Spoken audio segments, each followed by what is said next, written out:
Let's go. Game time. The standard is the standard. That's our motto. That's our creed. That's our approach. But it's just words. All right, everybody. Welcome to the Better Baby Daddy podcast. I'm one of your co-hosts, John Laxman. I'm your other co-host, Kelly Burgess. You got that locked in now. Dude, I'm ready. Been practicing. Let's Reps. go. All right, today, gentlemen and ladies, if you're listening. Yeah, we know you are. Yeah, because you might have something to say about this one. Hey. The court did not ruin you. It exposed you. Court is revealing. It is. Yeah. Pressure. Extreme pressure in public in front of other couples. That's the thing. That's the thing that blew me away. You think it's going to be a little private meeting between you, baby mama on one side, the magistrate. This whole rack of jokers in there in the same position as you. One time, we had a virtual one. I was like, oh, we got my personal Zoom link. I got on the Zoom. There's couples everywhere. I was like, oh, what's going on? So, fellas, if you're in the front end of this, be prepared for that. Yeah. There's nothing private anymore. And that concept of the court not breaking you, not coming at you, well, it is coming at you, but not breaking you, but revealing those weaknesses that you have, in my opinion, is so real. It is. Because what pressure does is it's going to expose all those weak points that you have. Yes, it does. An analogy of that would be, pipes. I think this is a commonly used one, right? When the water's flowing through the pipes and there's all that pressure building up in the pipes, the water's going to find the weakest area of that pipe and it's going to burst. Yes, it is. And when we're talking about pressure revealing weaknesses within a man because of child custody, that pressure can reveal your weaknesses that are financial, emotional, social, physical, many different ways. Yes. Yeah. Yeah, it is. And it's interesting that you put it that way because it does show whether or not, like, just the simple fact of coming to court and having to present a case. It's going to expose, man, are you organized? Have you thought well about your role as a father and how it's going to change now that y'all split up? Can you articulate that? Are you good under pressure in a situation that's novel for you? So when we say court exposes you, I mean, it uncovers everything about you. They're going to get into your checking account. They're going to get into, do you have insurance for your kid? They're going to get into all of that. And so we, our audience, we started this cast to make sure, man, you're prepared for these things that are going to come. But the pressure doesn't have to break you. It can make you stronger. Absolutely. One of the things that we're going to play back and forth throughout this episode is the concept of systematic biases or biases, right, that occur. And we can debate the legitimacy of those as we move forward here versus simply personal accountability. We both tend to fall on both sides of that, either side of those two things. Yeah.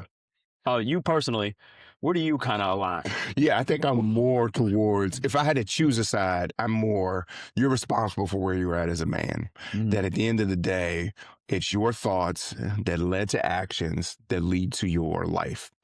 And it doesn't mean that there aren't things that are stacked against you, but that should inform you to make better decisions and not put yourself in a position where you're in a system that's stacked against you. And so what we're talking about is when you go in that court, it's, you and I both, have experienced this feeling that it's assumed that the mom is the more capable parent. And we're not here to debate that. We just know that system is set up that way. Yeah. It's the system is set up in a way where men have to prove that they're a good parent. Right. And as you just said, women are assumed to be good parents. Yeah. So I fall more on the personal responsibility part because as we were doing pre-show, I know I did things that were personally irresponsible that put me in a situation to be in this system that could clap me, right? But it doesn't, but the men that I know, like you, including you and other men that I know that have come to court with receipts of, hey, here's my track record, here's my CV, my resume of being a great dad, and I'm gonna stack my case up. It's not to discredit the mom, but my case is strong. you know, and I know I had to come with a strong case in order to offset the assumption that she's the better parent, or you know, would be able to better navigate this part of the breakup. And so because I wasn't that guy, I could not bring that resume. I'm definitely more on the, hey, you gotta be personally responsible for what you did, what you created. I fall back and forth. That's funny to me because I thought for sure when we looked at the shortness, I said, I know John gonna be in the systemic bias camp. Because I fully believe that systematic biases do exist. Right. Like, I've seen them, I've witnessed them, but I'm also all about extreme accountability. Yes, you are. So yeah, I guess it boils down to me to this very fine concept.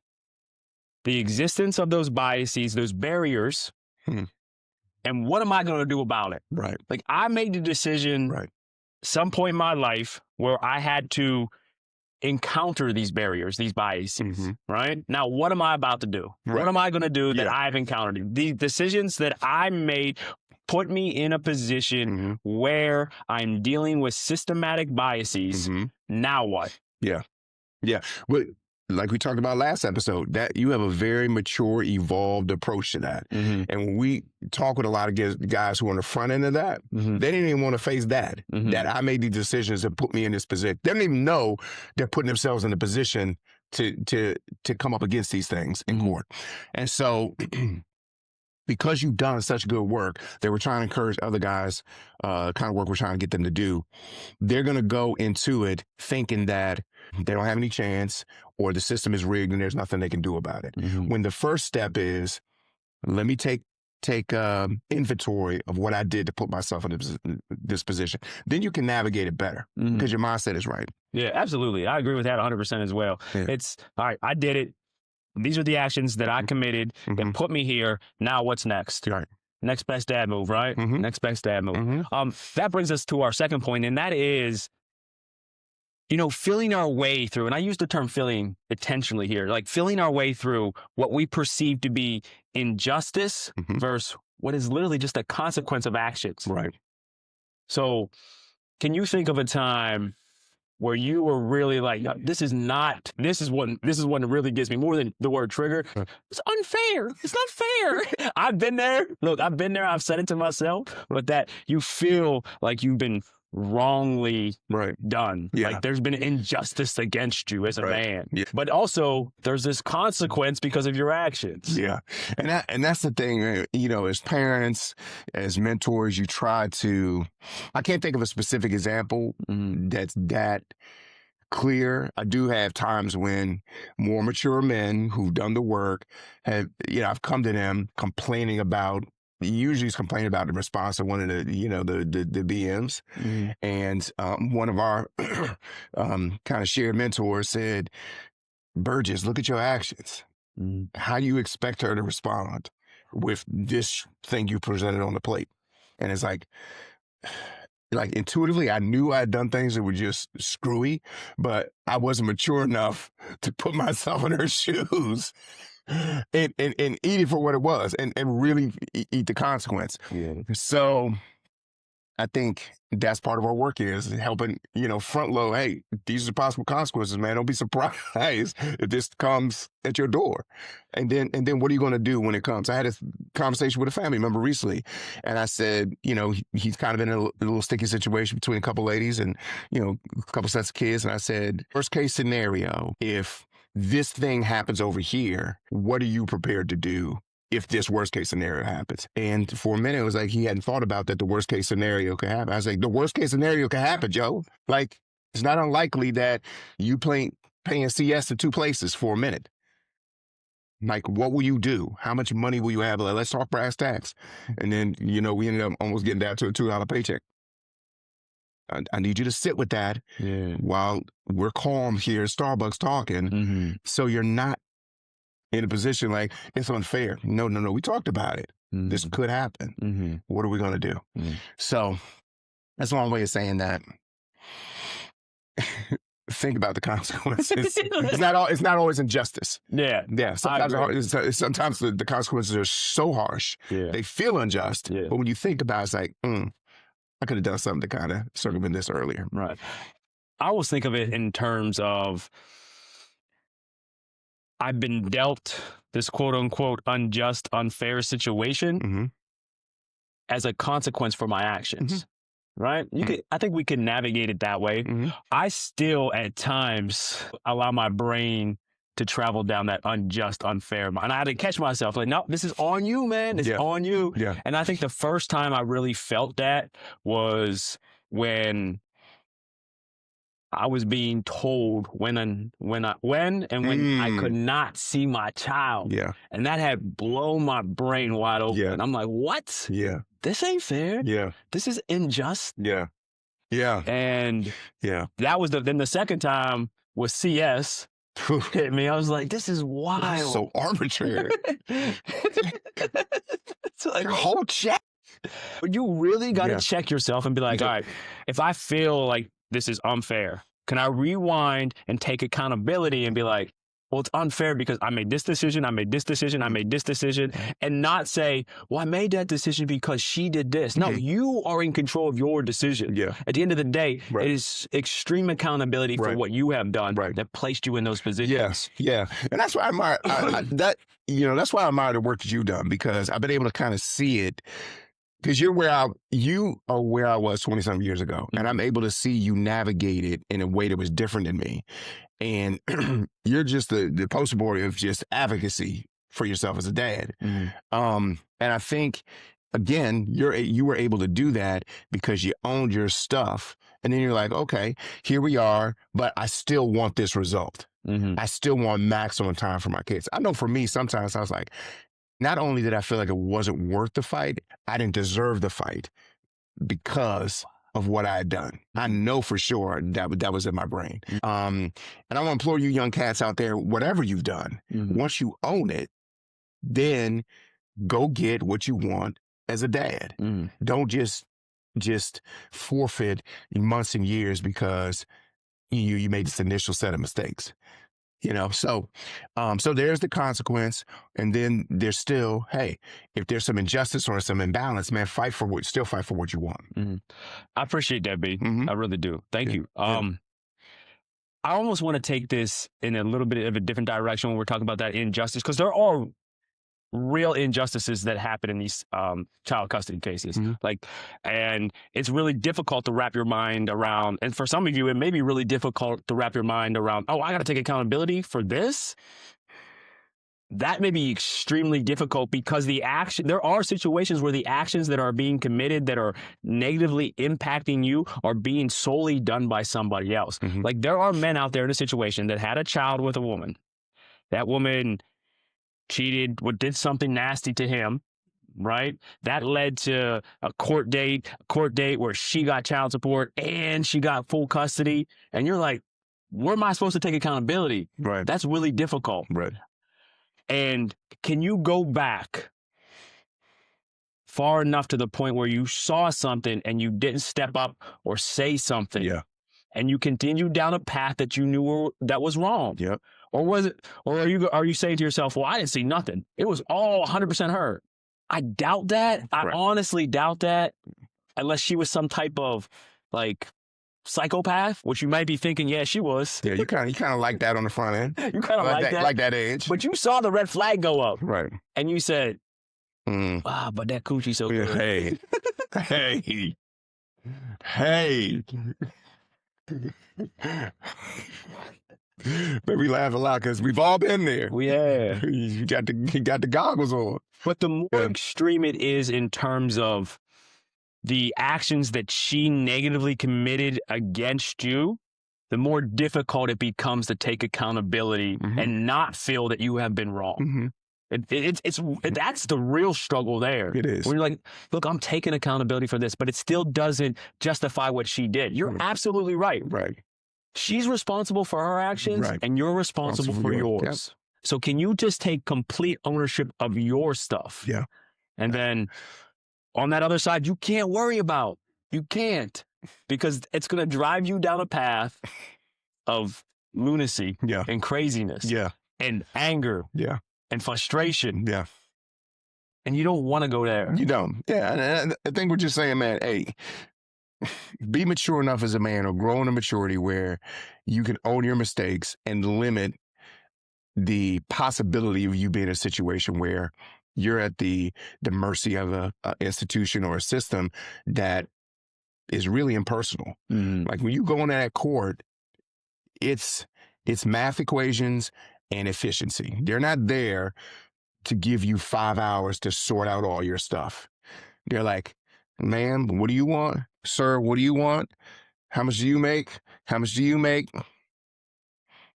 Well, in the best interest of the kid, hey, mama's going to get it. It's clinical. And so you don't want to get in that situation, is what we're saying, because it's not built to it's not built to be equitable. It's built to be efficient, make a decision, because y'all can't make a decision. But John, you hit on a good point, man. As men, you just have to be mature enough to go all the way back.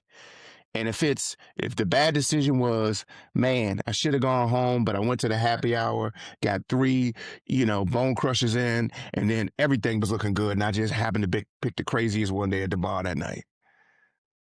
And now we have a baby. The path of least resistance.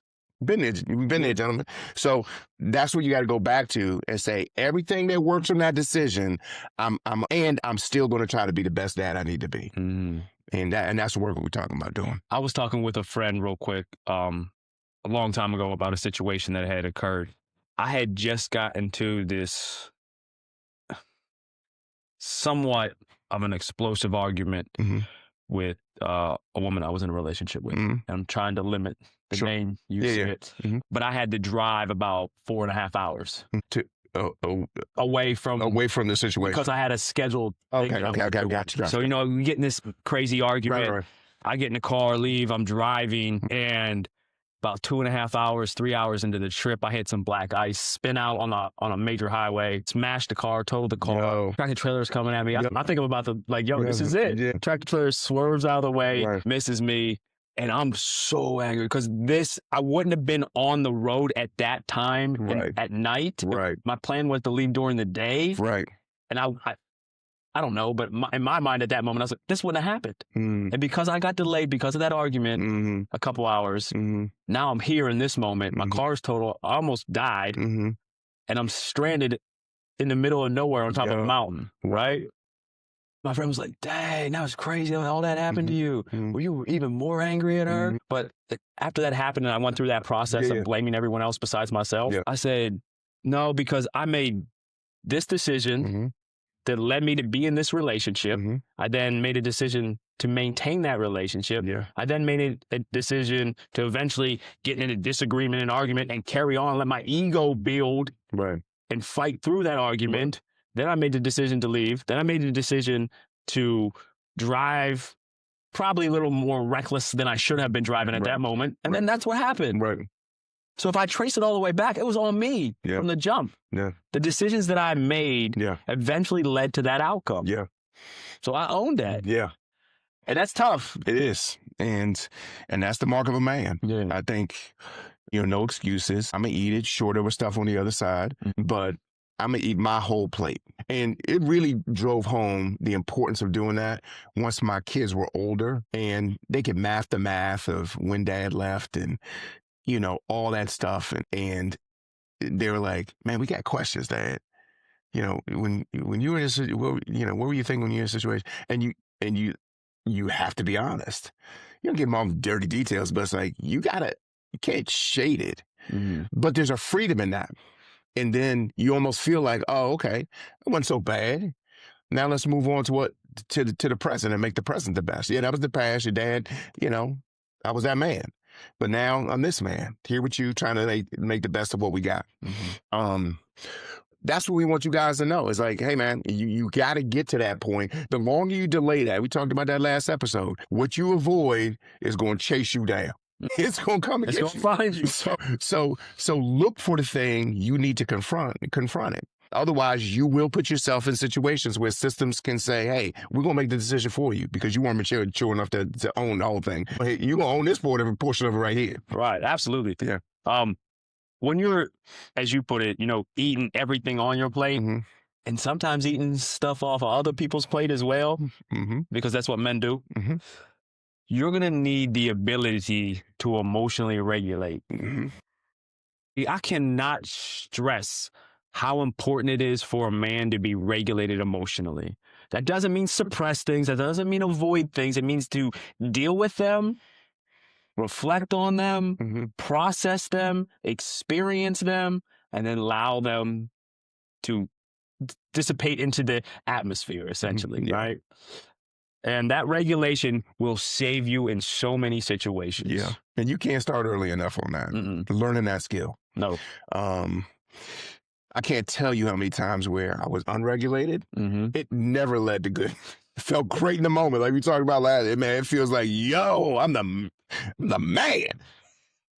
And then the turmoil after that is crazy, but it's never ultimately led to positive results. Mm-hmm. But over time, learning to, whatever it is, take a deep breath. For me, in that moment when I'm heated, I literally have to start praying in my mind for me and that person. Like, I have to pray for that person so I see them as a human being and not this irritant. I got to see them as a valuable, co-parent in this unit that we have, as opposed to, man, you just are irritating me. It's tough. It is very tough, but you practice it and you grow. Yeah. And the amount of stress that has saved me by being able to do that in the moment, it's innumerable, man. So you cast at a highly, easy, 0 to 100. You got to practice some techniques to help manage that. Otherwise, it's just going to blow you out the water. And some of y'all out there wearing that as a badge. Like, yeah, I get angry. I'm too. It's not a badge, man. Yeah. It's the opposite of masculinity. It's the opposite of control. Yeah. Keep wearing that as a badge. You're going to have somebody with a badge coming to visit you. That's what's going to happen. Just saying. I'm just saying, just find ways to emotionally regulate Absolutely. yourself. And we've talked about that, those habits that allow for emotional regulation and that positively influence emotional regulation in previous episodes. Yes. So we're not going to jump down that wormhole right now today. But we are going to move on to finances a little bit here, right? Yeah. And can't separate court and finance. No, you cannot. Financial decisions that quietly set men up for the positive. No, we're going to talk about the positive first. Or Okay. you want to hit the negative part? Well, no. Let's give them some. Let's give them some hope. So is this in the context of court or? Yeah, it's the context of court. It's that I'm going to connect it back to the title, right? And that the court didn't ruin you; it exposed you. Right. So what financial decisions should men make to minimize the exposure of those weak finances?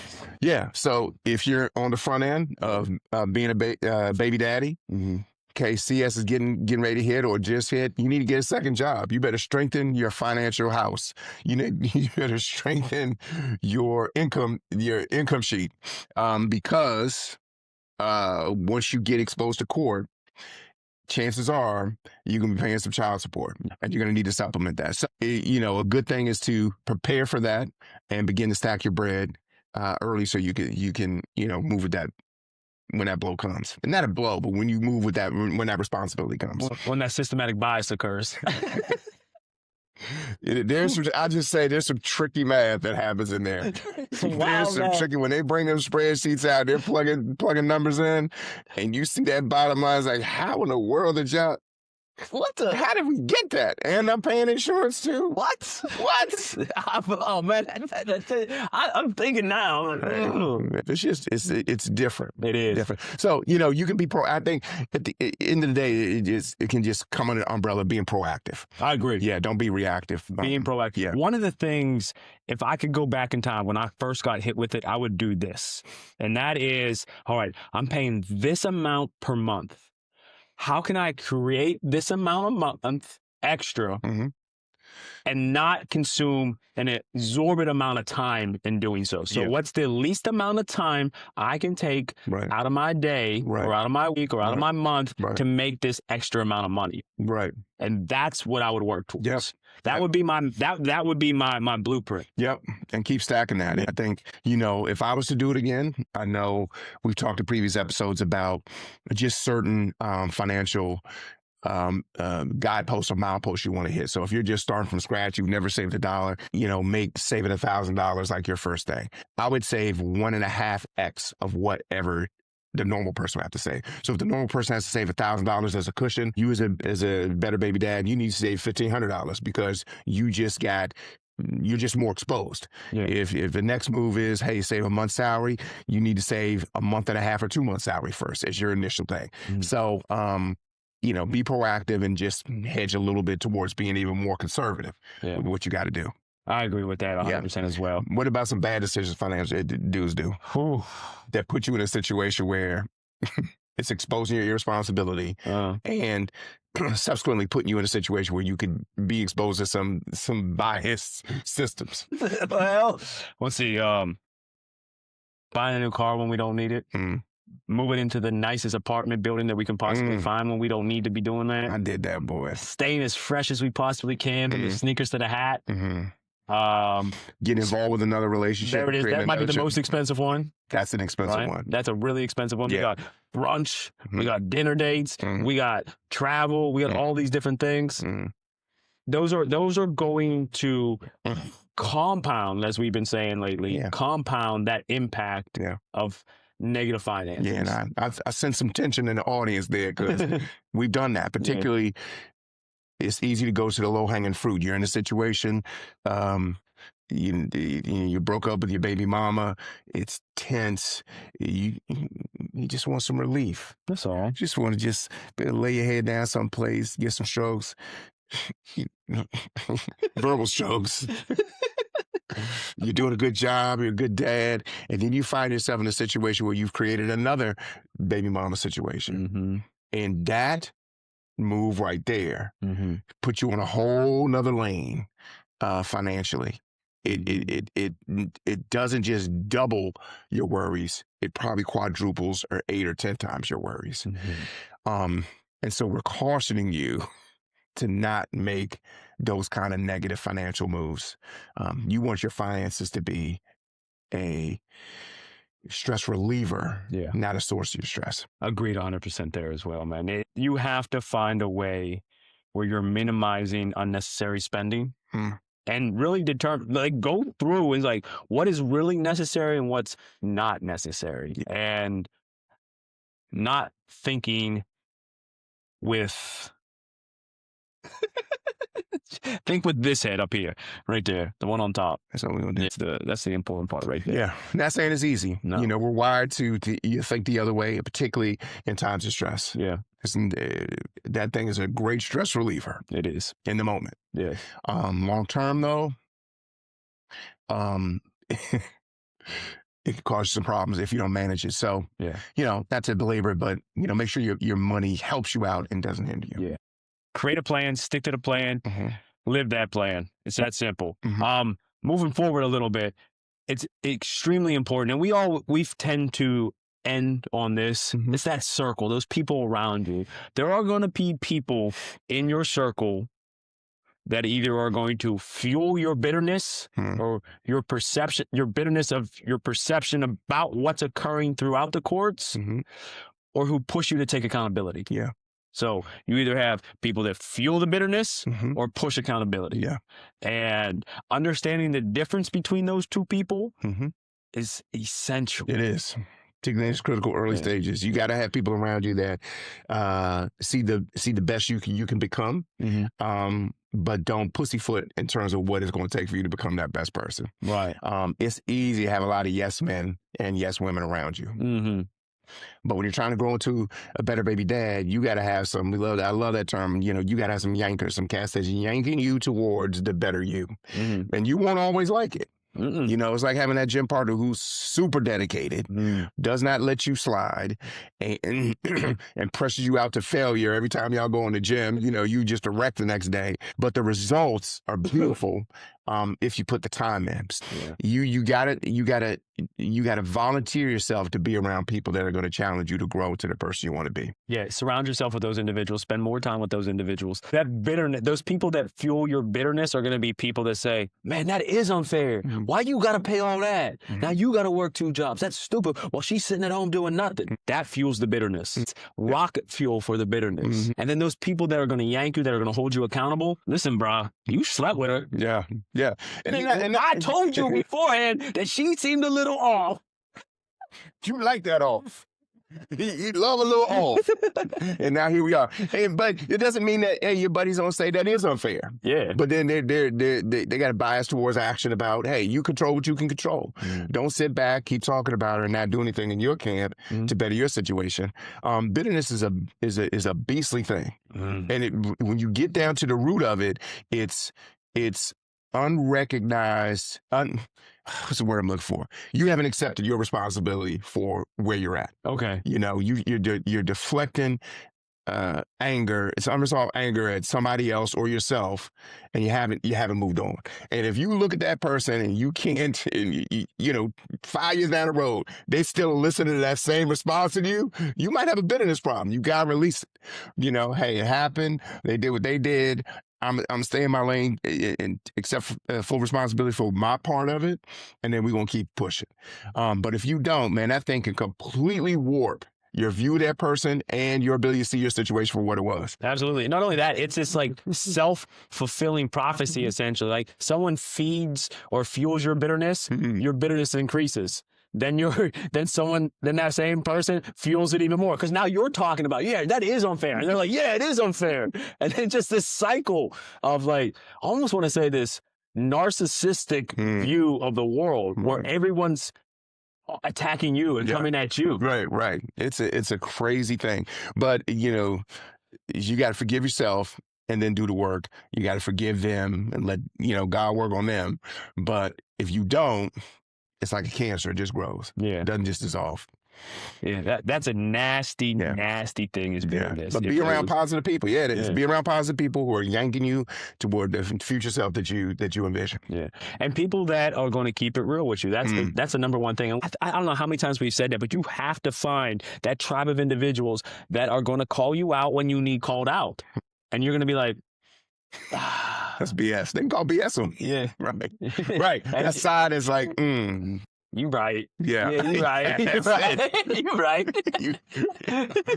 You right. I can think of situations where some of my boys would be like, bro, you sure? Yeah, I'm sure. No, are you really sure? Because I know your history. Like, nah, I'm good this time. I'm telling you, I'm different. She's different. They're like, John, you got to type. Yeah. All right, well, if you say so, bro. Just bring her around. Let me see her. Exactly. That's the true test. Bring her around. Hear her talk. Let me smell the perfume. Exactly. She got glitter on or no?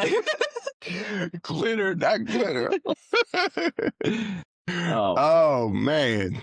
But that's it. Find those real cats. Spend more time with those real cats. And let's go back over this, right? So again, we're talking about today, the court didn't ruin you. It exposed your weaknesses, right? So those weak moments, whether they were emotional, financial, physical, whatever they may have been, your lack of organization, the court's going to expose all those things. And your job as a man is to be as proactive as possible to limit the exposure of your weakness or to build those weak points. Yes. To strengthen those weak points. Yeah. So the number one thing we talked about today was that pressure is going to reveal all the weaknesses. It's going to expose wherever that pressure comes from, whether it's the court or the BM or that time restraint that you have now, that financial restraint you have now. Pressure is going to reveal all those weaknesses. Number two, there's a difference between facing a consequence and an injustice. That consequence may feel like an injustice, but that's a consequence most likely because of decisions and actions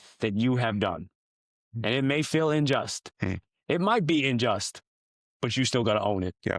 Because there's no other way around it. There is no one out there feeling sorry for you, bro. Right. And no one's going to fix it. Nope. And then not finally, but number 3 is that emotional regulation that you have to be able to do when that pressure hits. You can't explode. No. You can't be chaotic. You have to be controlled. Number 4 is get your finances together, man. Yes. Get your finance together. Yes. Build a plan, stick to the plan, execute the plan. Yes. That's simple. And number 5, finally, is that find the individuals in your life or find new individuals that are going to force accountability and not feel bitterness. Yeah. That's it. That's it, yeah. That's a recipe for success there, man. It is. And it's a process, gentlemen. You know, it's some of y'all is baby steps and y'all are just beginning. Some of y'all is getting back to some of these principles. You had them in place, you got off, and you need to get back to it. And some of y'all are in a situation where, you know, you might be like John and I, like you've done your reps and you're able to speak into some other people's lives. So wherever you are, just continue to do that work. Absolutely. Yeah. And I'm going to leave them with the quote that pressure reveals truth. Yes, it does. Yeah. That's it. That's it. Yeah. I love it, man. Let's put a bow on it. All right, let's do it. Yeah. Until next time, I'm John. I'm Kelly. Peace.